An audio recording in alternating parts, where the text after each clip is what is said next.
આધુનિક તાલુકા પંચાયત ભવનથી પ્રજાકીય સેવાઓને મળશે નવી ગતિ. છોટાઉદેપુર ગુજરાત સરકારના પંચાયત ગ્રામ ગૃહ નિર્માણ અને ગ્રામ વિકાસ વિભાગ દ્વારા construction of taluka panchayat office building યોજના હેઠળ ₹2.99 કરોડના ખર્ચે તૈયાર કરાયેલા નવનિર્મિત છોટાઉદેપુર તાલુકા પંચાયત ભવનનું જિલ્લા પંચાયત પ્રમુખ શ્રી ઉપેન્દ્રભાઈ રાઠવાની ઉપસ્થિતિમાં લોકાર્પણ કરવામાં આવ્યું હતું. આ પ્રસંગે સાંસદ શ્રી જસુભાઈ રાઠવા સહિતના મહાનુભાવો ઉપસ્થિત રહ્યા હતા અને નવનિર્મિત તાલુકા પંચાયત ભવનને જનતાની સેવામાં સમર્પિત કરવામાં આવતા તાલુકાના ગ્રામ્ય વિસ્તારોના નાગરિકોને વિવિધ સરકારી યોજનાઓ, પંચાયતી સેવાઓ અને વહીવટી કાર્યો માટે વધુ સુવિધાજનક માળખું ઉપલબ્ધ બનશે. આધુનિક સુવિધાઓથી સજ્જ આ ભવન દ્વારા પ્રજાકીય કાર્યો વધુ ઝડપી, સરળ અને પારદર્શક રીતે પૂર્ણ થઈ શકશે તેવી આશા વ્યક્ત કરવામાં આવી છે.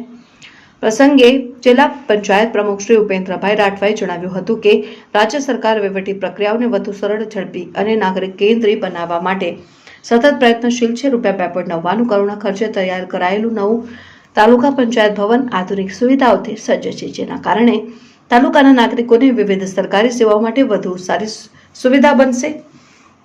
તેમણે વધુમાં જણાવ્યું હતું કે નવનિર્મિત ભવન શરૂ થવાથી ગ્રામ્ય વિસ્તારના લોકોને પંચાયતને લગતી વિવિધ જન કલ્યાણકારી યોજનાઓની માહિતી, જરૂરી દાખલાઓ તેમજ વહીવટી માર્ગદર્શન એક જ સ્થળેથી સરળતાથી મળી શકશે અને આ નવી સુવિધાથી વહીવટીતંત્ર અને સામાન્ય નાગરિકો વચ્ચેનું સંકલન વધુ મજબૂત બનશે અને તાલુકાના સર્વાંગી વિકાસને નવી દિશા મળશે.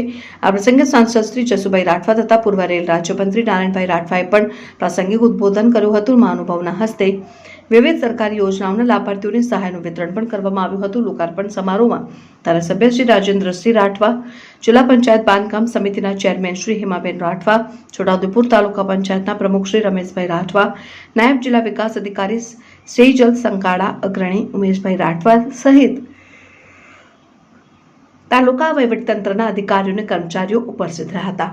આ ઉપરાંત વિવિધ ગ્રામ પંચાયતોના સરપંચો, પદાધિકારીઓ અને મોટી સંખ્યામાં સ્થાનિક નાગરિકોએ ઉપસ્થિત રહીને નવનિર્મિત તાલુકા પંચાયત ભવનના લોકાર્પણ પ્રસંગને યાદગાર બનાવ્યો હતો.